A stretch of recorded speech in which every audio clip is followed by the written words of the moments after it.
A presença dos extraterrestres em centros espíritas, na minha opinião, sempre aconteceu. Porque não dá para você imaginar que a partir da Segunda Guerra Mundial, esses seres, com a permissão de Jesus e fazendo parte do projeto Nova Terra, tenham se limitado desde o início a pura e simplesmente fazer abduções e avistamentos de naves.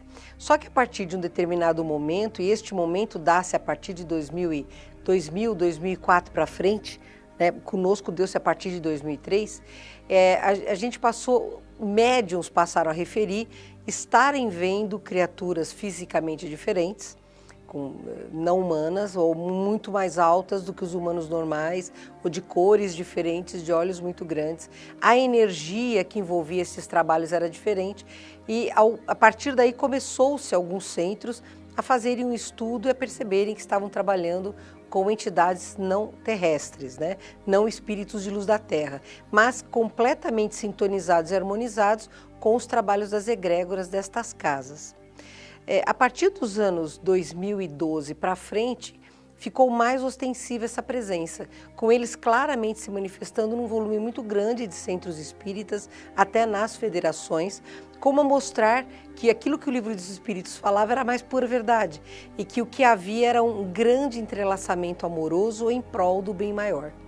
Hoje é normal, a gente recebe aí uma média de 400 e-mails, WhatsApps e Facebooks por dia, no Messenger, de espíritas do Brasil inteiro, de Portugal também, e de fora de Portugal, pedindo notícias, pedindo esclarecimentos, porque eles estão percebendo entidades trabalhando lá de forma diferente daquela que eles trabalhavam, com energias diferentes, fluidos diferentes.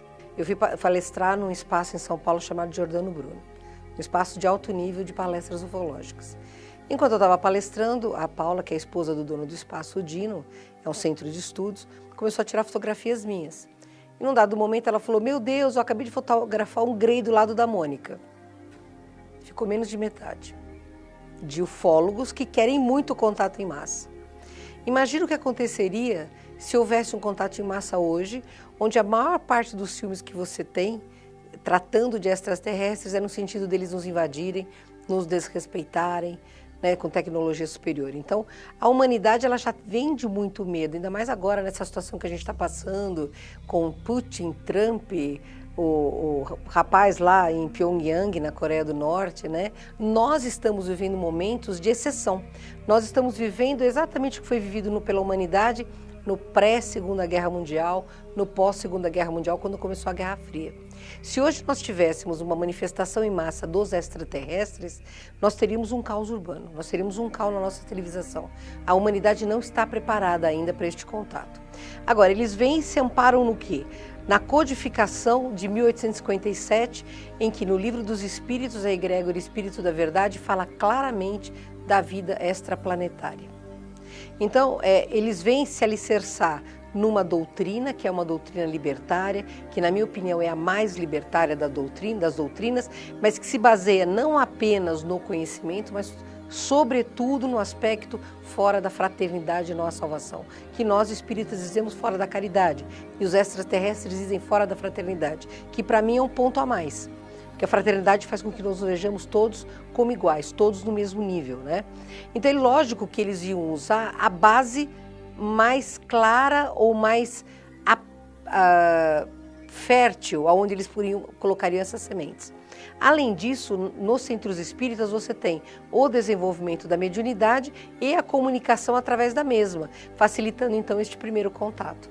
Quebra-se o paradigma do medo, quebra-se a imagem de que eles querem nos invadir, eles se associam às correntes de luz da Terra para os trabalhos de auxílio a nós encarnados e desencarnados e cumprem o seu trabalho de se aproximarem de nós.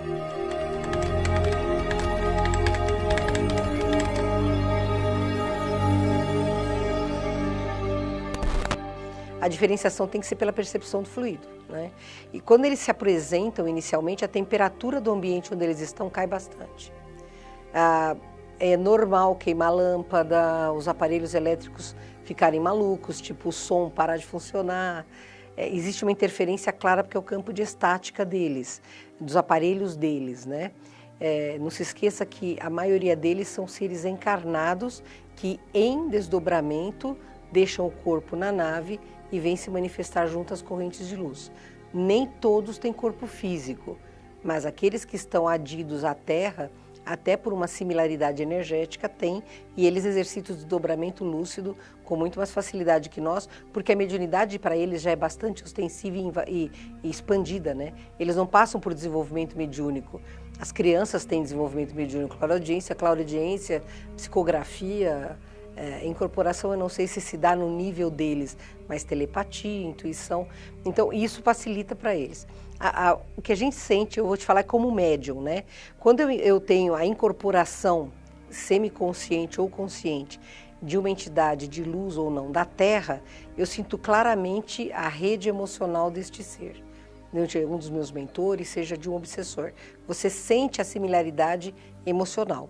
Você sente o fluido, é um fluido quente, ele se refere a alguma parte do seu corpo físico. Se é do seu mentor, você já reconhece aquilo porque é o cartão de visita, né, como ele se identifica. Com o extraterrestre é diferente. Você não sente nenhum tipo de sentimento. Não que eles não os tenham, mas eles têm o sentimento vamos dizer, numa caixa de harmonia maior. Você não sente com tanta facilidade. O fluido deles você tem muita dificuldade porque ele é extremamente sutil, né? Não é fácil de perceber. Mas quando eu percebo, por exemplo, é na minha nuca. E isso acontece com todos os médiuns da Casa do Consolador. A gente sempre sente a presença deles como um toque na nossa nuca. E eles não incorporam, né? O processo com eles chama-se canalização. Nós somos completamente donos do nosso corpo, estamos completamente conscientes e cientes do que está acontecendo e recebemos a mensagem por telepatia numa velocidade altíssima e aí nós a transmitimos.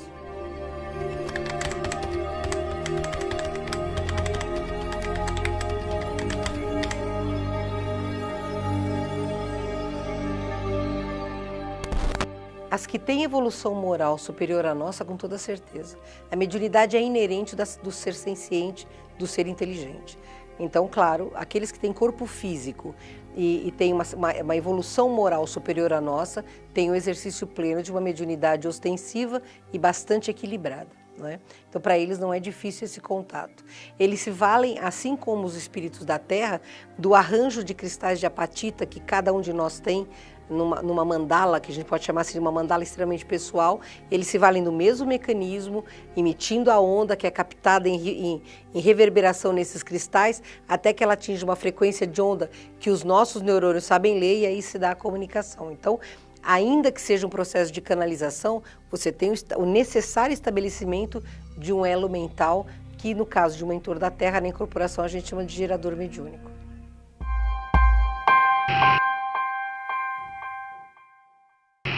Como é possível mudar de vida sem recorrer ao suicídio? E se pudéssemos salvar vidas e o mundo melhorasse para todos nós? Juntos nós podemos. Invista neste canal. Invista em um mundo melhor.